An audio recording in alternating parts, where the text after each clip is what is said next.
Good afternoon, everybody. I couldn't resist, so I thought I'd do a quick video. I'm just walking back from Bournemouth, as it were, into the borough of Boscombe. It's okay, it's nothing to do with the police. If I turn the camera around, we'll take a closer look. Hope you're all doing well. Hope everybody's fine and getting through the week all right. Yeah, it was just a spur of the moment because, funny enough, I've been thinking about this today and I was making a couple of notes as well. And it was to do with cladding of buildings that we often talk about. So if I zoom in here, you'll see what I mean when we talk about the cladding. Now, I don't know if you can see it on that screen very well, but there are red bricks on just beyond the rim of that last segment of concrete on the right there, the curved segment, or that last one that's in one piece before it's all broken above it. Well, if you go just above the lip of that last one, you can see the bricks. And you know, that is the cladding that you'll find on all of these buildings around here, especially the ones that look ultra old world, if you know what I mean, or very old or whatever. Again, we were talking not just about the cladding, but also about how easy or how breakable it was. Well, there's an example there right next to that clock. That square in the middle, excuse the shaky hand. But it erodes very quickly is the point I'm making on that.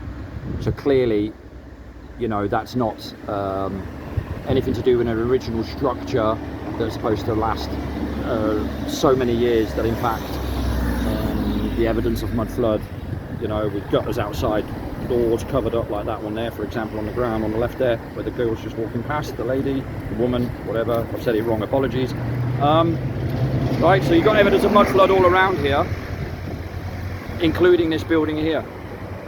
But this building clearly has cladding on it. Right? But anyway, that there is a great example just to re-emphasize what it looks like when the cladding comes off. That is what you have left. Underneath that cladding, you will see the brickwork. And if you got a ladder and went up there and took a close up, you would definitely see it. But it was just on my mind because I've been thinking about that since the last video I did, which was round All Saints Church in Southbourne.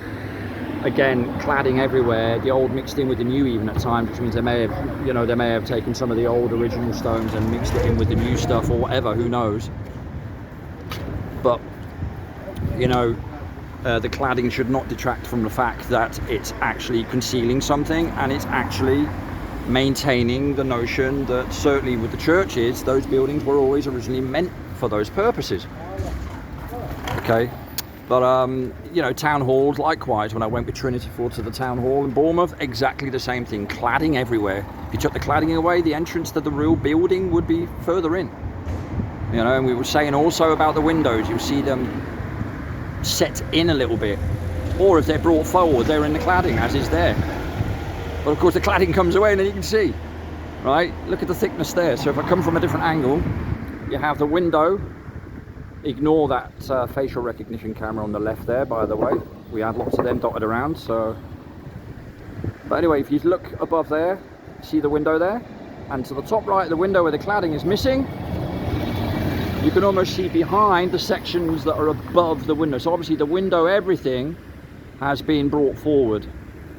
And if you look inside the window, you'll see the wall go in quite a while as well. You see the white thick wall on the interior of that window as well. So they've done a lot of adding to buildings that were definitely already here, because you wouldn't knock up these sorts of buildings new. Why would you do that? It just wouldn't make any sense. And of course on the top you have the Antiquitech, clear to see.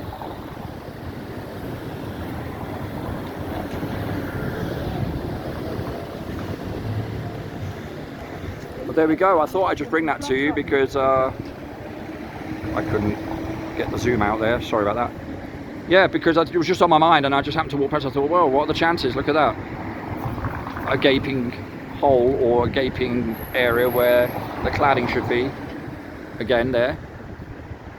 To make you think that all that below it and the, you know, the picture frame corner, as I like to call it, on the top left there, the triangle above the entrance, or above that central window, as if that's all kind of old and ancient. It's not. It's been added to an old building. How do we know that? Well, the mud flood evidence is around us. And so if we go over here, here's an example. No prism lights. They've just simply, this time round, covered it up. I'm presuming prism lights are beneath that. But there we go. So yeah, I just thought I'd bring that to you. I thought that was quite interesting. On first glance, old building, how did they build that? Well, actually on second glance, they've added to something that's already existed. That's what they've done. Continued and maintained and upheld, whatever you want to say, the narrative, and concealing the original in the process as well. Anyway, I thought I'd just bring that to you. Yeah, bit of a miserable day today, blustery, expecting a little bit of rain. What would England be without rain, eh?